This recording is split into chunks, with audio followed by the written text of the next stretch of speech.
Hello, and welcome to another episode of Empyrion Galactic Survival. Today, I'm lucky to be joined by another special guest, which is Jeff Randall. Hello, Jeff. Hey, how's it going? I'm good, thanks. You? Oh, I'm doing fine today. Good, good. So obviously, this is my second interview for my channel. So if you're happy, we'll jump straight in. Sounds good to me. Okay. So what got you into playing Imperium? Well, a bit of a story there. Me and a couple friends would get together every weekend and do some LAN gaming, and we're always looking for like some kind of co-op game to play. And we got done with playing 7 Days to Die for a little while, a very, very early access version of that. And then we tried Space Engineers and couldn't figure out what we were doing. And then I noticed Imperium, and it was on sale for like $9.99 on Steam, and I was like, yeah, let's try that out. Oh, and you build stuff, and I love to build stuff. I love Minecraft and things like that. So I was Yeah. like, yeah, and that's pretty much what started it. We kind of got into it, and we went pretty far in a very early alpha version of Imperium, and then I sort of started tinkering around a lot with the building aspect of it, and I sort of never stopped. So what would you say your favorite thing about the game is? The building. Yeah, definitely the building. I mean, the game was fun enough to get me into the game, to actually want to play and enjoy the game. Yeah. But then it was the building that kept me there. If it didn't have the building, it would have been like, yeah, we would have played it for a couple weeks and probably moved on, But it had that building in it, and it was even then it had a lot less blocks. You didn't have custom color palettes or a lot of the parts, and it was still a big upgrade over, say, what you can do in Minecraft, Yeah. um, because you have all the shaped parts and blocks and things, and it was just like it's kind of like the next level. You know what I mean? If you enjoy building in like something like Minecraft, you come over to Imperium, and it's like, oh my gosh, look what you can do now. It's a pretty big experience there. Yeah. So yeah, it was definitely the building. I think it's the strongest aspect of Imperium is the building, but it also has a real game behind that too. So it's not just one thing or the other. So it's a nice setup there. Yeah, that makes sense. And obviously, I know a lot of the creative builders that you see on the workshop who are, you know, they obviously love the game to keep playing it and keep building like yourself. So it's a good It's thing.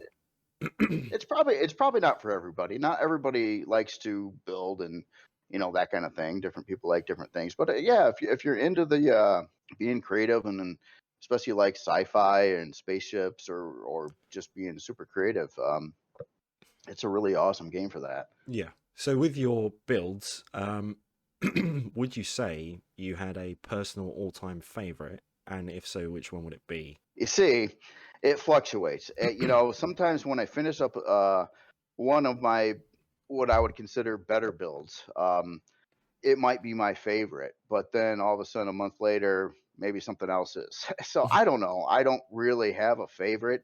I mean, there are certain ones that were a lot more work to build than others. Yeah. Larger, more deluxe, or things like that, and they would be on the high list. But it's like it depends on my mood. Like sometimes if I'm all into like currently I'm working on Kriel main creation, and I'm all into that vibe right now, or trying to be, like in the alien Kriel look and stuff like that. But Yeah. other times I'm like, oh, really cool looking military plane, or a really cool looking carrier is, I'll think maybe that's my coolest thing. Or I don't know. I don't really know, honestly, what my favorite is. I can tell you some creations took a lot more time than others, and they're probably overall better because of their size. Yeah. Yeah, you know. well, I know But like your MCRN Leviathan, for example. I know obviously that was one of the first ships I personally downloaded. oh, really? Yeah, Nice. when I started playing, well, I saw it and was like, oh wow, that looks awesome, and I downloaded it, read the description, so I know that that was a bit of a team effort. There was a group of you, Right.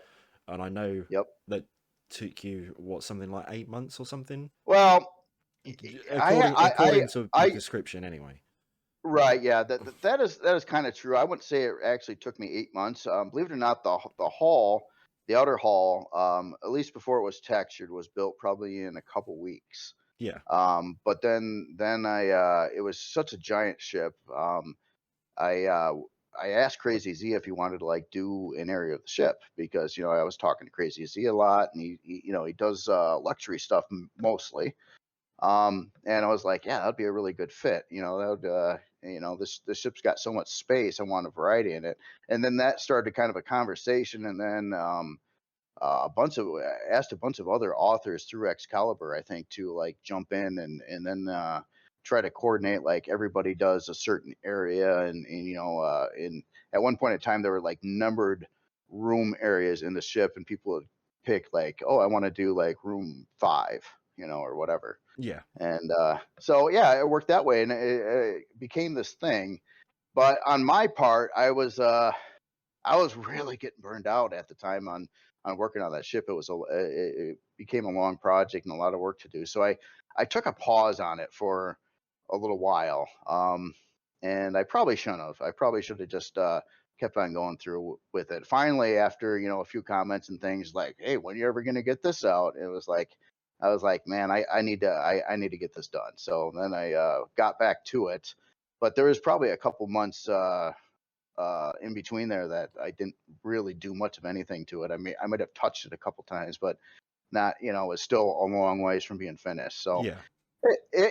when you get into a really big project like that, it's kind of scary. It's you got to be willing to put in the time on it, I guess. And I since then haven't tried to build anything that big again.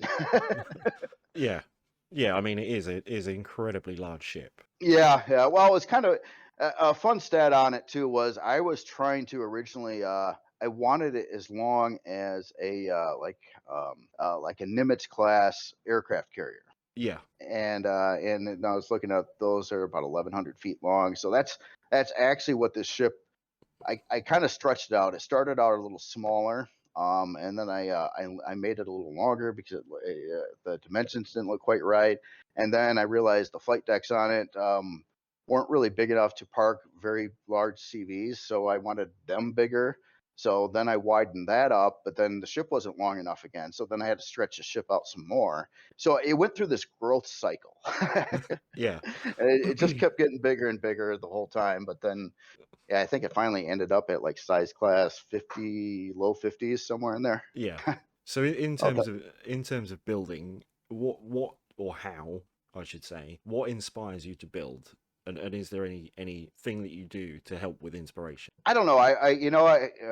Since a kid, I was into Legos back then and other building kinds of toys and things like that. And I don't know. I've always had an imagination. Always, you give me some tools and parts, and I really get into it and just try to make things. And I'm inspired by a lot of sci-fi movies and actual real world things, whether that's skyscrapers or really cool ships or planes or anything. It's Yeah. so I generally typically don't run out of ideas. And it's just before this, but long before Imperium, I did UT or Unreal Tournament map making. Okay. And I made several maps for the original Unreal Tournament, and then I did another map for Unreal Tournament 3 later on. And that kind of really got me into it. And even before then, I was making maps for, of all things, like Doom and Duke Nukem 3D. Yeah. But that was like predating the internet, you know. Yeah. Well, even I'm old enough to remember Doom and Duke Nukem. So Yes, yes. So I mean, like Doom, I thought was really cool. It was like the first game that I came across that had a level editor, so you could make your own maps for it. And I was like, wow, that's really cool. Of course, with the old Doom, it was extremely limited. It was kind of 2D, but looked 3D ish. yeah. If you get my drift there. And then Duke Nukem 3D kind of took that to another level, and I spent probably 6 months learning the Duke Nukem 3D editor and all kinds of stuff, and I actually made I thought a pretty good, fun playing, nice looking map that I thought was close to on par with what came with the original game. But I never did anything with it. It just sort of I stopped. And then a game called Unreal came out, and I picked that one up, and that was I had a Voodoo 2 graphics card on whatever computer then, and that game really ran good on that for a 3D game, and it had a level editor, and it was actually fully 3D, and you could put in moving pieces and lights and textures and bring in your own textures, and it was like, oh my gosh, this is awesome. So then Unreal Tournament came out a year later, and they had a contest called Build Something Unreal, and I actually had 3 different entries for that contest. So it was for $100,000. Wow. I mean, back Yeah, then that was a lot of money. I mean, it is yeah, now, but I mean, back then. right. It probably wasn't for like one map. It was, for the top places Yeah. split up. So it wouldn't have been that much. But so I got really into that, and I had some experience, before that. So I made 3 maps for it: a deathmatch category, a capture the flag, and a assault map.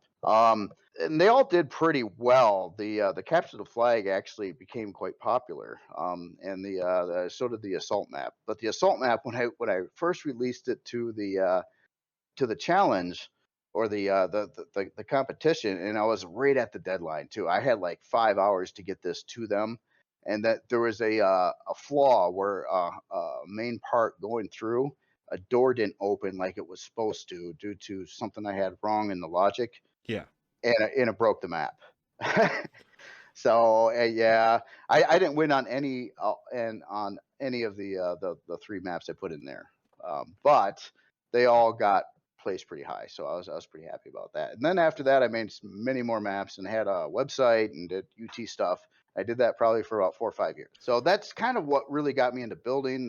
Beyond that, I did a lot of 3D modeling stuff, at least not recently, but a while back. So I was building like spaceships and a 3D editor kind of thing, and texturing stuff, and Photoshop stuff, and a lot of that too. So my overall goal was always to like make a game. It's kind of like a desire, and I still have that desire. EGS has been kind of a very large distraction. Yeah. But I've been seriously considering trying to get back into the recent Unreal Engine 5, I believe it is. Yeah. Yeah, Yeah, I think it's that 5. that looks pretty amazing. I think you can do a lot of stuff with that. So, with regards to, obviously, you mentioned Krell, you're working on the space station at the moment. Right. Um, and you did MCRN, and there's your Imperial as well. Yep. So, Yeah. how do you come up with the ideas for these factions? Well, the MCRN obviously is the Expanse. Yeah. And that actually started with a challenge that Excalibur had, and it was build something from a movie or TV show. And at the time I was watching, I just recently watched Expanse, and I didn't see the earlier seasons, so I got to see like the first 3 seasons just back to back, and I was like totally into Expanse. And this challenge came up to build something from a show or a movie or whatever. And I was like, yeah, I'm gonna do the Tachi. Yeah. And that was actually my first experience trying to do a replica, at least on the outside. The inside's nothing, not even nothing close to it. But it was my first experience actually doing like a replica. I don't really enjoy doing replicas because I usually like to try to make my own thing. But that was fun, and it was a good learning experience, I thought. So it was kind of like another challenge, just to see what I could do, with it. Yeah. So obviously Krell, this in the game as a faction, you're doing the space station. Where did that idea come from? That is one of my more favorites, or one of my top movie franchises, at least for a couple movies. Was the Alien series. Yeah. The Alien and Aliens, those 2 movies. Yeah. There's others. We won't discuss those. No, I know. But, Yeah, but no, Aliens, the second one is one of my favorite movies. yeah, So yeah. mine as well. It's in my top 10 classic list here Yeah. of movies. But yeah, stuff like that. I liked that eerie feeling. I wanted, I started getting bored doing the normal stuff that I was making. The human creations at the time. The regular looking ships and whatever. And I wanted to really try to do something alien. And of course, in the back of my mind, I've got like images of the alien monsters in the Aliens movie as kind of like a theme. Yeah. And so I screwed around for several attempts trying to figure out how do you do that or anything like it that's kind of creepy-ish in Empyrion. You can't do the shaping needed. You don't have the right textures or things like that. So it was like a lot of screwing around, but the whole intent was to build um, like an alien, a new faction, and I wanted to do that. It was kind of like planned out from the start, and the very first entry was the Kriel Gast, and that was SV that was very experimental. I was just trying everything different, trying a whole new range of colors and textures and everything different from what I did before. And then after that, I was like, yeah, I liked how that came out. So then I started building a lot more for it. And then eventually there was enough stuff too where it actually got brought into the game as a faction. Yeah. And that again, having a faction added to the game is obviously must be quite satisfying as a point of achievement. Oh, it is. It is. Yeah. It is. It was definitely. It was good. Good to hear that was brought into the game. And I'm glad to see there's a lot more factions into the game from other authors and things too now. So that is definitely cool. It's motivational for people. Yeah. So with regards, you mentioned the Krell, and obviously we mentioned the MCRN and stuff. How do you come up or think up the color schemes? I mean, I know MCRN was Expanse inspired, but things like your Imperial color scheme, which is your newer stuff. Well, that's Star Wars inspired. Yeah. So I'm kind of stealing from, if you look at some of the Star Wars movies and their general, like the very first creation was the Supremacy, which was trying to be like a Star Destroyer, but a lot smaller. Yeah. But I was trying, I'd look at like some scenes in Star Wars and trying to see, from a little bit of a distance, how can you texture this to have it look as close as you can to like what you see in the shows. And so I was playing around with a lot of color palettes and different textures and stuff like that. Again, trying to create the look. And then after that, of course, it was like, well, I got that one. I wasn't sure if I was going to build anything more for that, if it was going to be like a one-off, like I was just going to do that one ship and call it good. But then I sort of got familiar with how to texture with it. Then I wanted to do more. And now there's 3 creations for it, and I'll probably make some more in the future. And who knows, I wasn't really planning on starting another faction with that though. I already have kind of like the original faction, which is like humans, which just pretty generic. And then the MCRN, which really probably couldn't be used in the game. Well, at least the name couldn't be, or maybe the Tachi itself. But the other things probably could be used, but there's not that many of them. No. And then the Skaar was also Star Wars inspired, but on the opposite end of the spectrum. It was more like a desert planet, with the Ewoks running around and the weird sand crawlers and that kind of stuff. That more rusty idea. So that's kind of where the inspiration came from these. Would you have any pointers for builders in the game? Preferably more newer builders, we'll say. Well, if you got a good imagination and you like to build, picture it like learning how to play guitar. You got to go through like you do all this repetitive note playing and things and learning the chords and all the stuff like that. Well, in Empyrion, you'd want to do that with especially the wedge blocks, the different sets of wedge blocks. Once you know those and can rotate those and understand the shaping you can do with the wedge blocks, then the rest of the building will become so much easier. Everything will start to click and make sense. But you really want to start learning those. Well, probably even before that, learn how to build something that actually moves and works. But well, once you get into the shaping aspect of it, then really learn those wedge blocks. And it'll open up a lot of possibilities and make everything a lot easier on you. Yeah. Yeah, well, I know, like I mentioned before with Spange, like my first build essentially looked like a flying brick, but Right. Oh it yeah. was airtight, an airtight CV, looked a bit like a brick, but it could move in all direction. And I was like, Yeah. it looks Yeah. ugly, but I've cracked it, you know. I've built a Uh, CV and it flies and it's airtight. yep. Yep. Yeah. I started the same way. My early stuff was garbage. I mean, just you know, whatever. And it was, but I kept on improving it. I actually started out in the game where I didn't build anything, and the first time I played it, we finally got to the resources to spawn in uh, one of a few prefab capital ships that were in the game, and I went for the cheapest one. Um, and then I was just like, I got this ship, and I'm like, man, this doesn't have enough farm plots. Not the hangar. The it doesn't really have a hangar. It's got this little landing pad. It's not really big enough to land anything on it. And so I started modding the ship, and like broke out the walls and made the hangar bigger and added more farm plots into it. Then I'm like, oh well, that's it.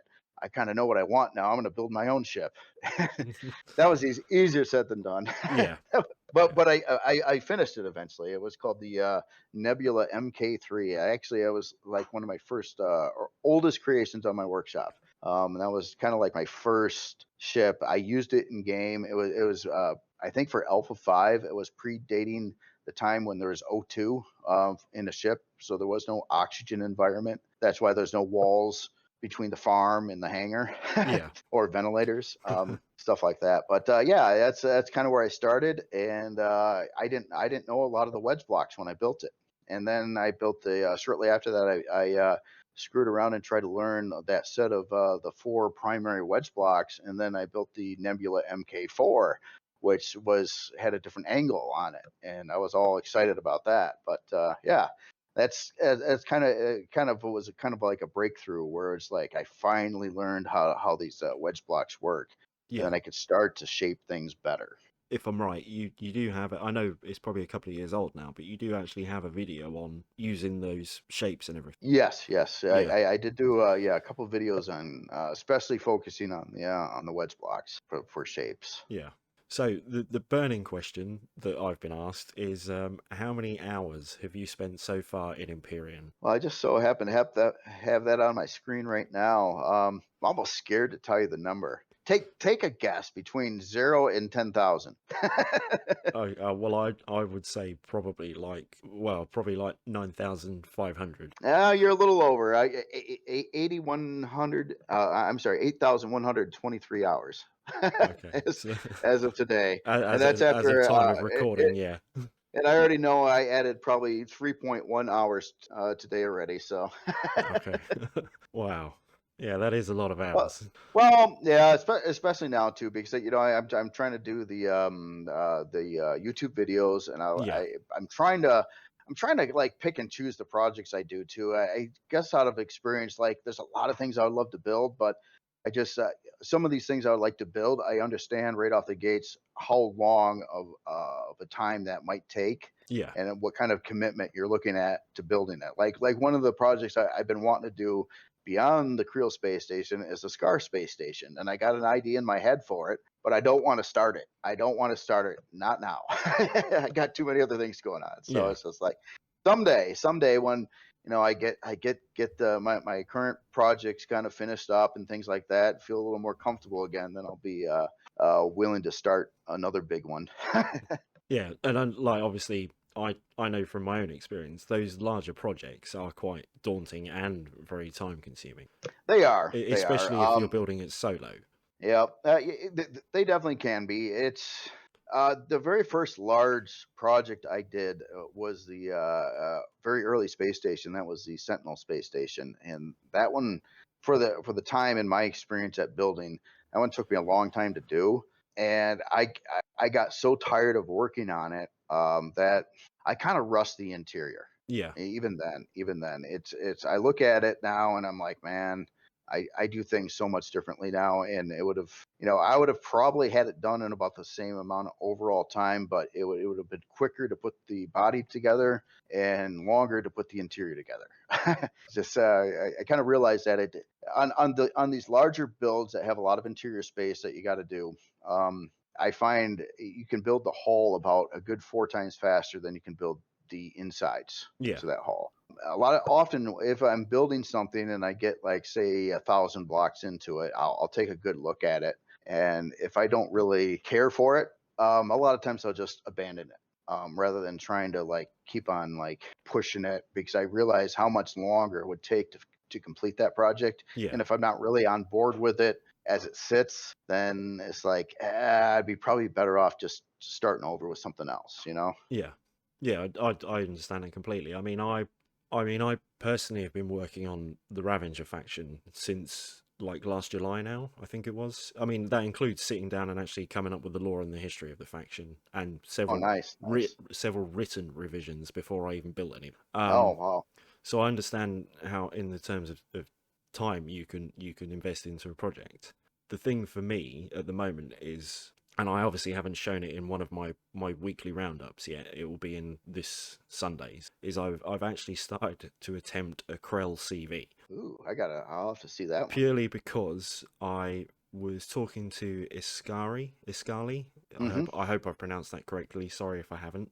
And he was saying, like Krell and Skaar are like, even though they're factions in the game, they seem to be the two factions that lack builds. Yeah, there's In comparison to other factions. right. Yeah, I've been kind of, well, I kind of keep on fluctuating a little bit between different styles of building, and I kind of do it purposely.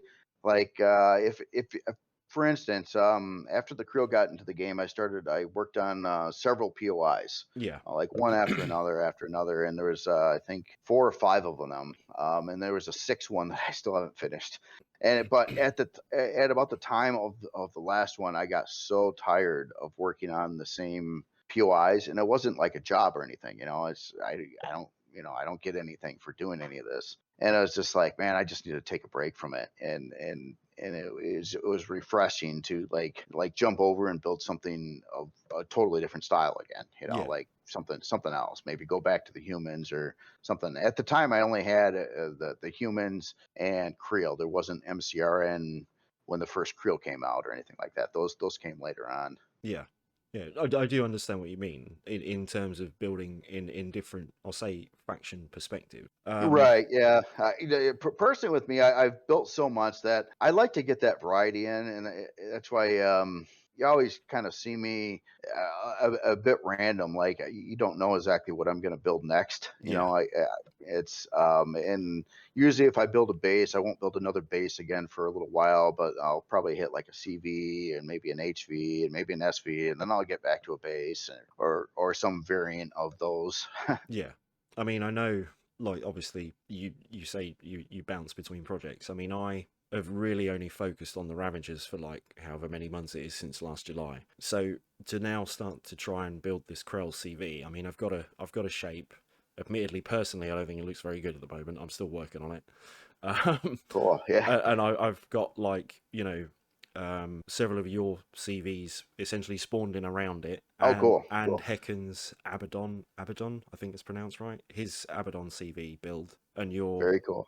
spawned in around it, just to give me an idea on the shaping. Because I've noticed with different builders, I think for me the hardest thing is if you're trying, I won't say copy their build, but copy the faction build style. Right. Because every faction has its own unique style, and some of it I've noticed is like very subtle. And it's that I find the hardest initially on those first few attempts to get into doing. I don't know if you find that at all. Oh yeah, I'll try to get that style down. Well, especially trying to mimic someone else's style. I've never really tried that. Is like maybe I should someday, like pick another faction, your faction, Hack and Divers faction, any other players' factions out there, and try to build something for it. Yeah. With someone else's style, like the style is like the Kriel. Like I sort of came up with that with a lot of trial and error, especially with the early creations, and then but then other people that decided to want to build of that, they had to like figure out what was going on there and try to mimic it in their own way. Yeah. So I haven't really done that. So it's a interesting note to self. Maybe I should try that sometime. Yeah. So obviously you have your YouTube channel. You do your I'll say weekly progress videos, and you do your workshop videos. How did you get into YouTube? Was that just a general progression? Yeah, that would sum it up pretty good. I was very reluctant to. There was comments here and there saying that you gotta like do some kind of YouTube or Twitch or streaming or something like that. Yeah, And I was really reluctant to. I didn't want to hear my voice, and then I never did it before, so I completely wet behind the ears on what do I need and how do I record videos, and I didn't even have like a mic or a headset or anything. So I had to like get a couple things and then play around. And then finally, I think I finally got, I made like a little YouTube channel and uploaded my first video, and it had no audio. And it was just me flying the camera around some random builds for like a minute. And yeah, that was my first video. Later on, I talked, and then playing back the video, it's always weird when you hear yourself talk. I had to get over it, and then after that, I've done it enough now where I guess I'm pretty comfortable finally. So I don't really think about it. But it was never my intent to be like a streamer or YouTuber. yeah, I was a builder, and that was my focus. But on a side note, back when I was playing this game, and well, I didn't even know it at first, but there was a different YouTuber by the name of Mr. Spicy, and he would occasionally cover Empyrion builds, certain builds by certain people at certain times, and he did that for quite a while. yeah, And then one day I discovered one of those that he was covering one of my ships, and I didn't even know it existed. And I'm like, oh wow, that is so cool, and I was so excited. I'm like, oh my god, there's a video of something I made yeah, online. Oh my god, and so that was pretty cool. And I remember that feeling I had of discovering that. Then I realized that he covered a couple of more things from me as well, and that was cool. And then he got mad at the game after they added in weights and volumes, and he left. And then there was no one doing it for 2 years. yeah, And then it was just like, man, that kind of sucks. I remember, when I was a builder, how exciting that was for someone to like look at your build. It feels good. yeah, And no one was doing it. So finally, I was just like, maybe I should just do something like that. But I started out showing older builds from the workshop, like some of the classics and things that I come across in the past. yeah, But then it was or for most people now, they want to see what's current and what works in the game, because so many of the old builds don't work anymore. yeah, So I kind of shifted how it was showing like older builds from the workshop to showing very recent builds by different people, and I'm trying to get around to a lot of different authors too. yeah, So every week, obviously there's repeats on authors now though, because I mean it depends who's actively building at the time. yeah. Well, I mean, I know that Jeff Randall's normally up there in the popularity stakes when I look at the workshop. Uh, um, yeah, I mean, and obviously, with I, regards to your I, I, videos, I, I got lucky. I got yeah, lucky. You know what kind of did it for me too? My very first, well, I released like 3 or 4 things to the workshop, and no one ever seen them. No one ever cared. I'd see like got 3 views and 1 sub.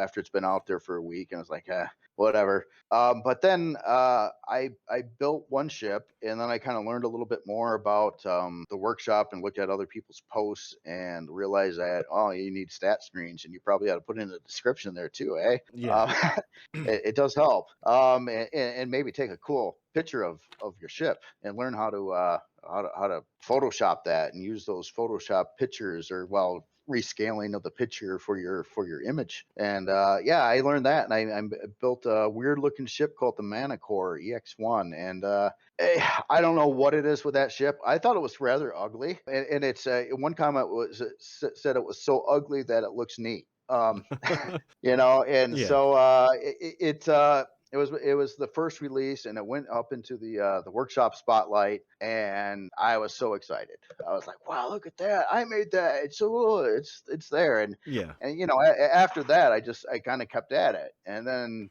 did a couple more things, and they both ended up out in the spotlight again. And then I started getting really nervous that, oh my God, maybe this, this is just a freak of nature. Can I keep making these things like that? Yeah. Or did I just get lucky? Yeah, well, I kept making them, and they kept showing up there, so I kept going with it. Yeah. I mean, I know, like you mentioned about the workshop with the, I'll say, out of date build. I mean, I know, Right.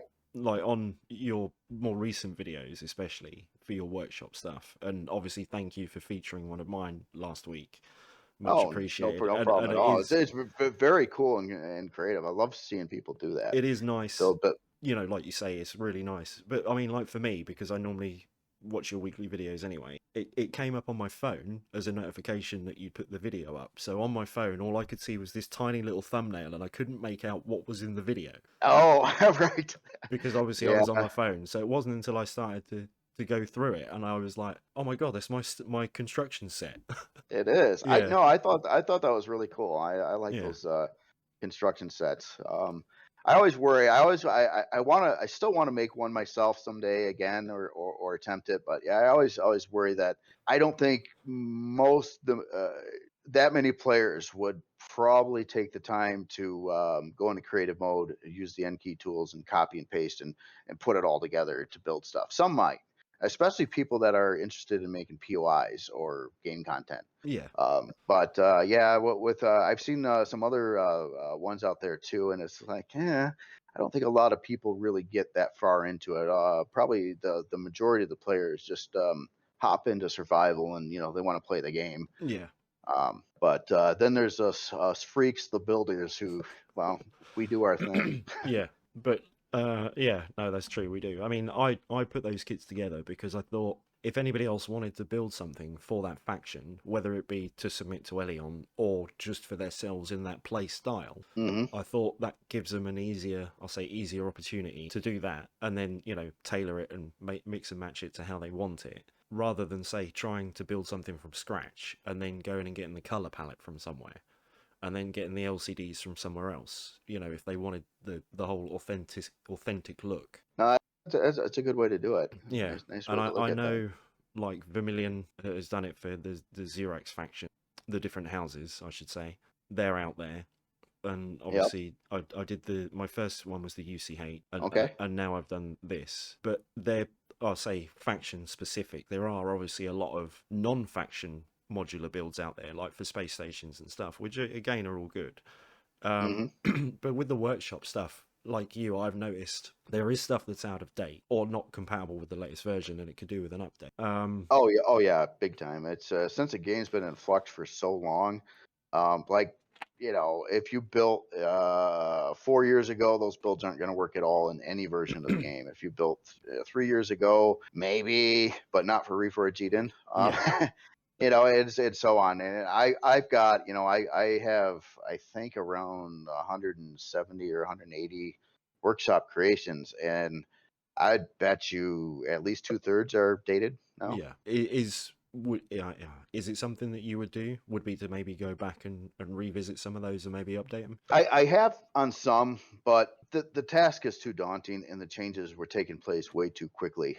Yeah, So like some of those, like certain ones, like I did rework some of the Kriel to get them updated, at least at that time, which was already like a year and a half ago, and more changes took place since then.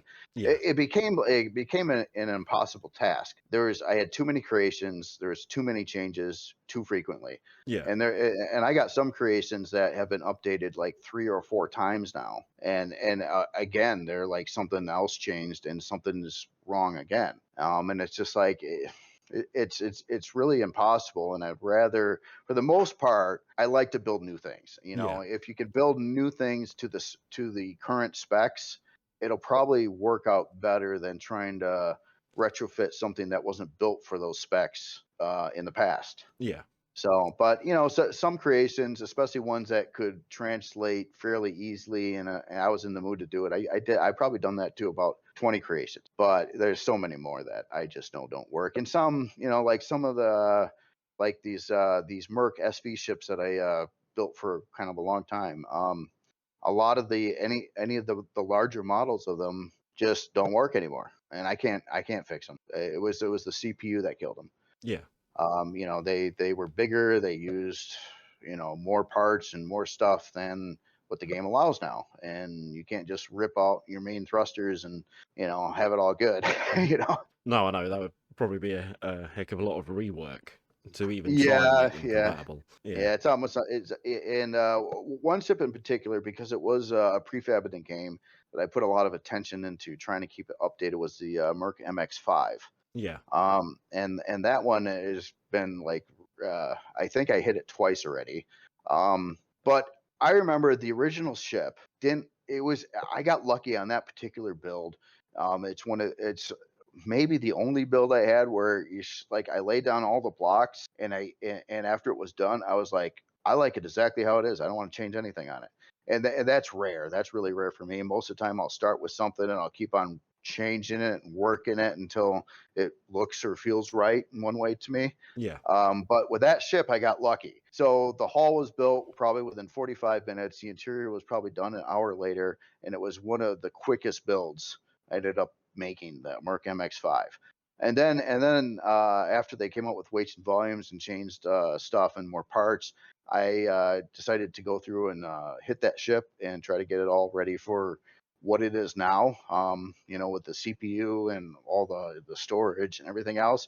And it probably took me 6 hours to switch that ship over to get it to work at that point in time.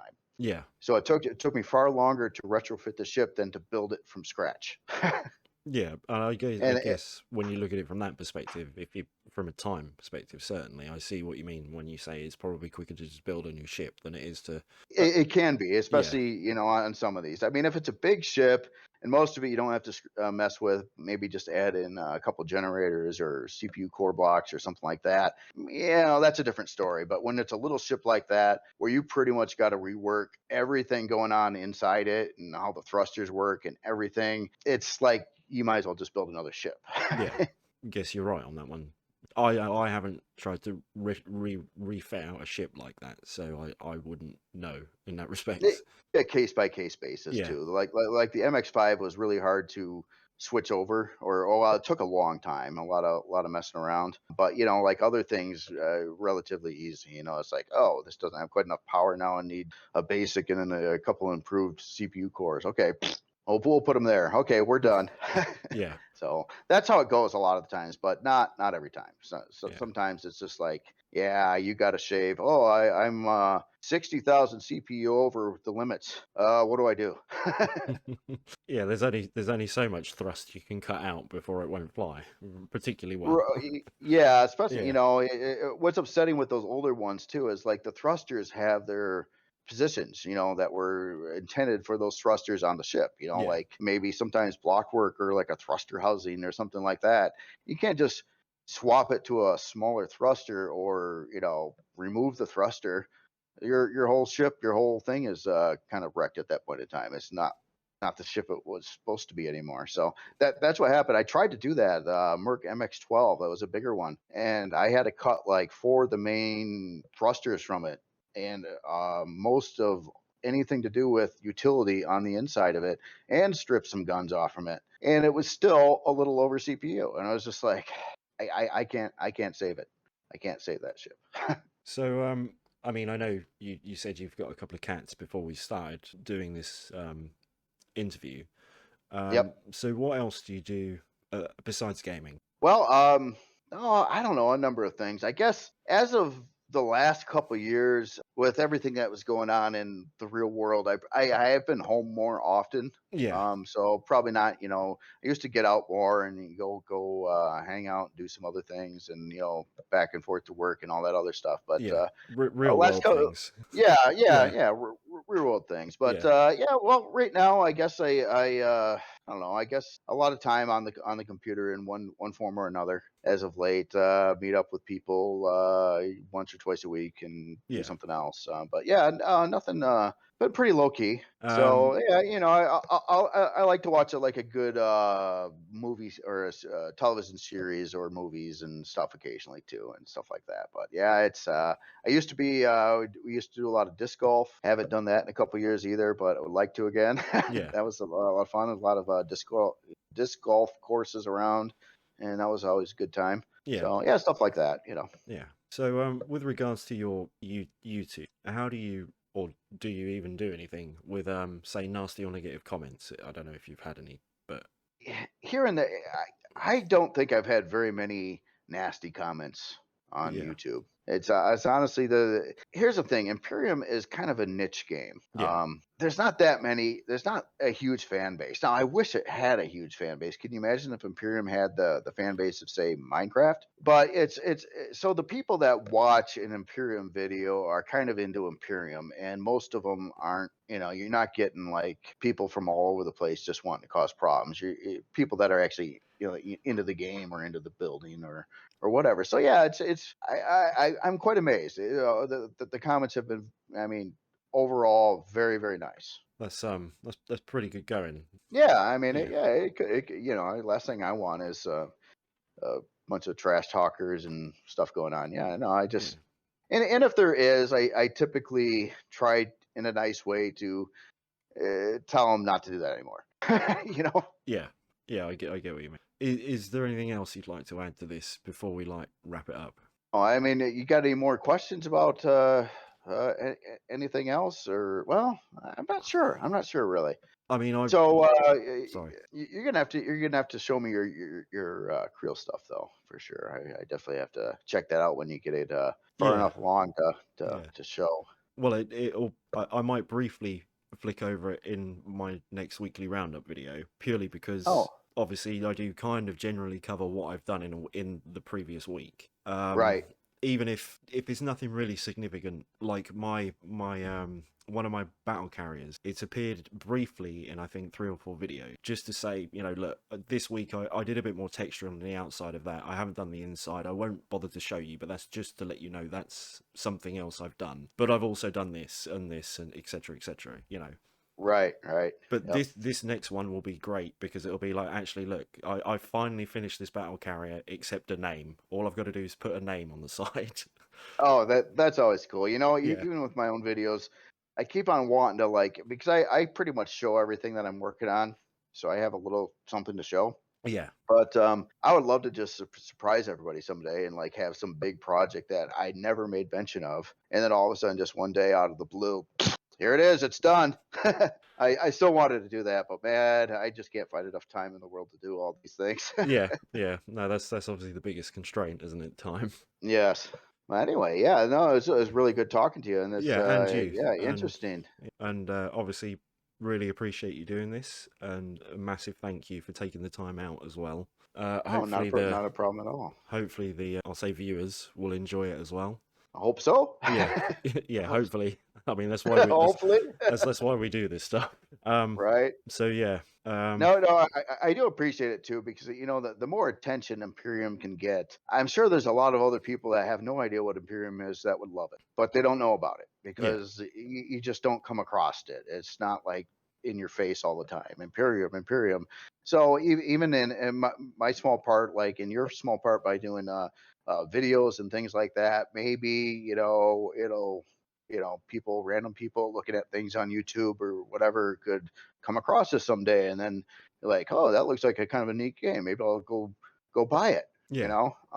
Who knows? It could happen. Oh, I mean, fingers crossed. I mean, I purely came across it by accident because one of my friends suggested it when we were looking for something new to try.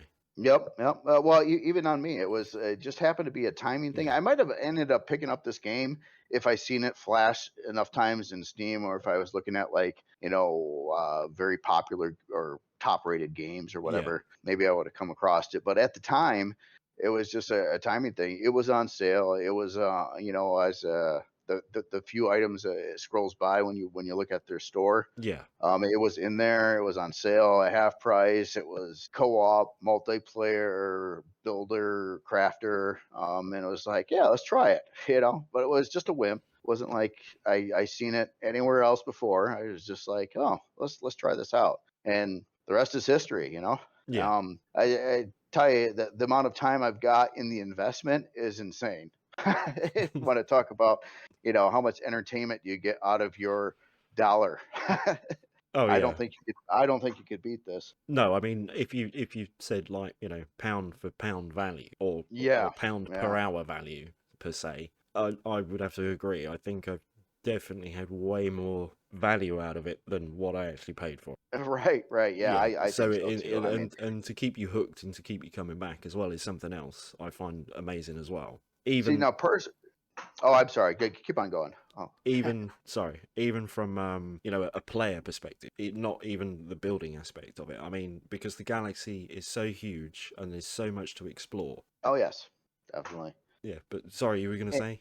Um, I was just gonna say about the dollar value of all this again, but yeah, it's not important. I was just like 99 cents for 8,123 hours of entertainment, or I'm sorry, $9.99 for that much entertainment. Yeah.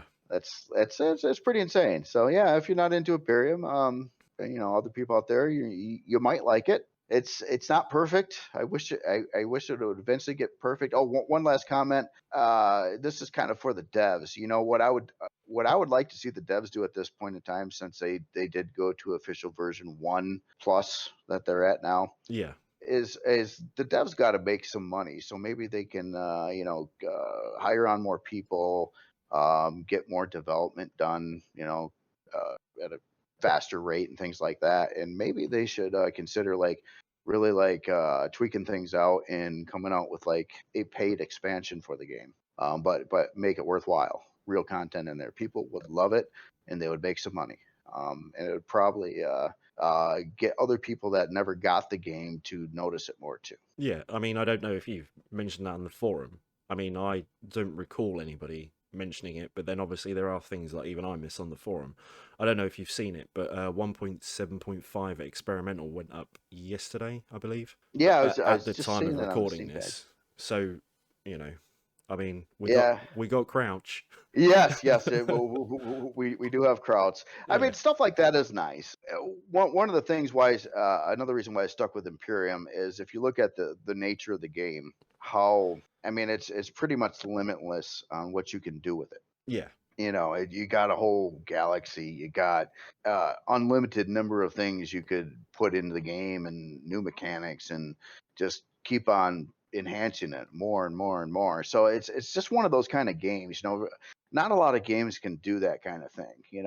A game like this though, it's a really good idea.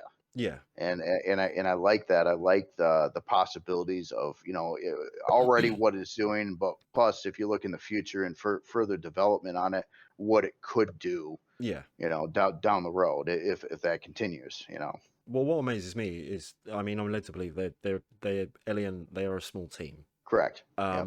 So for me, I think to be working on a game like this far down the road after the initial release, and still Oh, releasing updates, and still being engaged with the community, and still doing bug fixes and adding even more stuff, I find amazing for a game that's as cheap as it is. oh yeah. I love to see You know, devs do that. when you compare Never. it to some of these larger franchises that they release a game once a year for 50 quid, and 3 years down the line it's like, sorry, what game was that?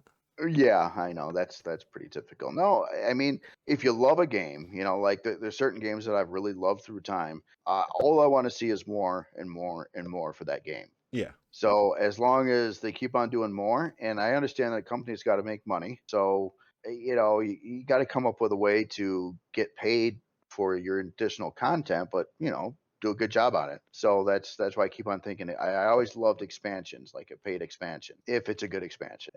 So that's why I kind of suggested that in their situation, that might be a good idea, so they can get some more revenue. Yeah. Because how it is now, it's got very positive Steam reviews. And one thing, if you look at the Steam reviews on Imperium, one thing in common that you won't see with very many games at all is the amount of hours the players put in the game, even if they gave it a negative review. And there's some like that. It's like, yeah, I played it for 2,500 hours and I gave it a negative review. Really? You played this game for 2,500 hours and you're going to say it sucks? Yeah. but I get but what you mean there. Yeah, but I mean, it's just like some of the other games that like another game that I've been kind of playing a little on the side, and that's the older Factorio. I love that game. automation thing. That's huge fun too. But yeah, that's another one of those games that just you look at a lot of the user reviews on there, and it's like, yeah, I put in like 985 hours into it. You can tell the games that people, I mean, really, really like is when you can look at so many consistent reviews of the game and see that kind of player hours into it. Yeah. And Empyrion is like top of the category in that. Some of these people that play Empyrion, you'll see the largest hour count of any Steam game out there. That is an interesting thing. It's not personally. I mean, I've seen negative comments with huge amount of hours played, but it's not something. The whole Steam review thing is not something I've personally paid too much attention. Well, I have on a couple things like Factorio. Like I seen it flash by for a while, but I was like, I never even played a game like an automation game like that before or anything like that. And I was like, yeah, that's kind of neat. But what sold me on it was I went to the Steam reviews to read some of them, and it had one of those rare things of overwhelmingly positive reviews. And I'm like, huh, I wonder what that means. So then I got it, and I felt the same way. I'm like, this is an amazing game. So yeah, so it helps. There's been a lot of on the fence buys. I mean, obviously there's so many games that come out all the time on Steam, and I mean limitless selection of things to play. But so you can afford to be a little more picky. So a lot of times, if I'm on the fence on a game, I may look at Steam reviews. I may try to look at a professional review somewhere else. But just to try to get the gist of it. And sometimes the reviews will convince me to buy the game or steer me away from the game. Yeah. I've been more reliant on, I'll say, actual friend reviews or friend suggestions in terms of games. Yeah, that's probably a good way to do it too. I never really which is thought how about that much. Which is how, like, obviously I got into Empyrion, even though the friend that suggested it to me no longer plays it anymore, and they probably played for maybe about 10 hours and were like, actually, I don't really think this is for me, and went back to like 7 Days to Die. Right. Speaking of 7 Days to Die too, that's another game that the devs have been on it with. I mean, for a long time now. That game, whew, I played that actually before Imperium, the very early versions of 7 Days, and Yeah. it's amazing how far that game came along as well. Well, I dipped into it briefly again with some friends, but I without looking, obviously, I know I don't have that many hours invested in it. What do I have? I don't know. But it was on the whole premise of like zombie survival. So we'd come over from like DayZ standalone. Okay, gotcha. I never played DayZ or a lot of those other games too, so I'm kind of a mixed bag. I've hit some of them and then I missed total other ones. Like me being a sci-fi buff, I've never played any of the Mass Effect games. Never did. I've been recommended to so many times, but I still haven't done it. I even own them. I still haven't played them. I'd imagine there's a lot of people out there, me included, that have not those games, but games in general in their Steam library they've probably never played. Right? Yeah. Especially when you get these like bundle deals. Oh yeah. On certain websites, you get like 7 or 8 games for minimum of like maybe $8 or $9, and there's like $110 worth of games there. Oh yeah. And you only want the one game, but you buy the bundle. Those kind of games. Those kind of games. Yeah. Well, I was again looking at my Steam library. I bet you 2/3 of the games that I actually own in my library, I've never played them. Yeah.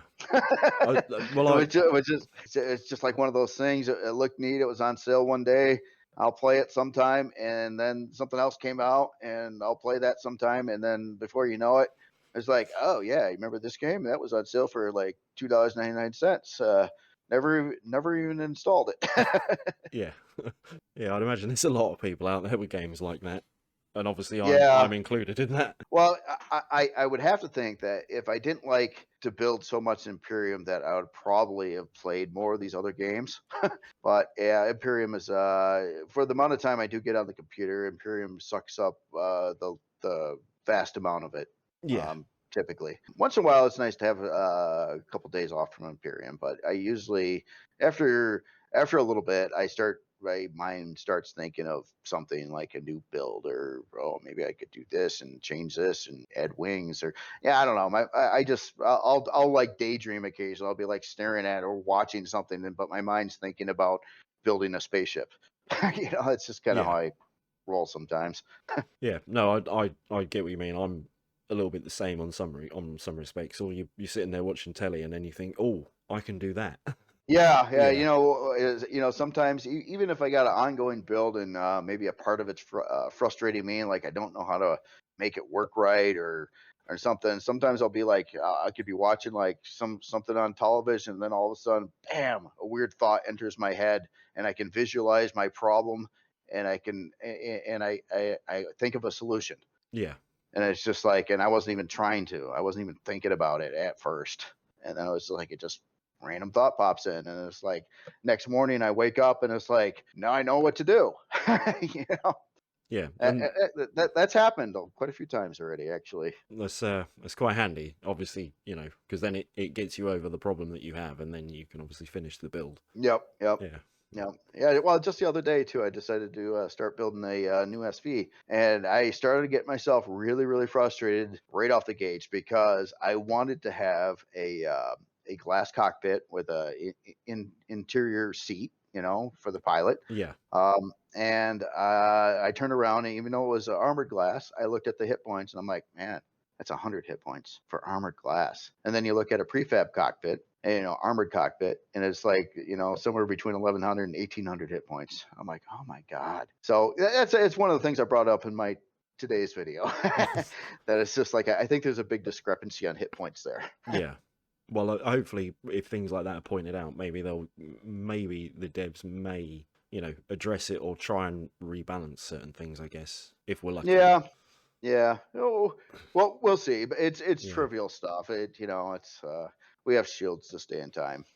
The old builds, for a very long time, there was no such thing as a shield, so your blocks mattered. Yeah.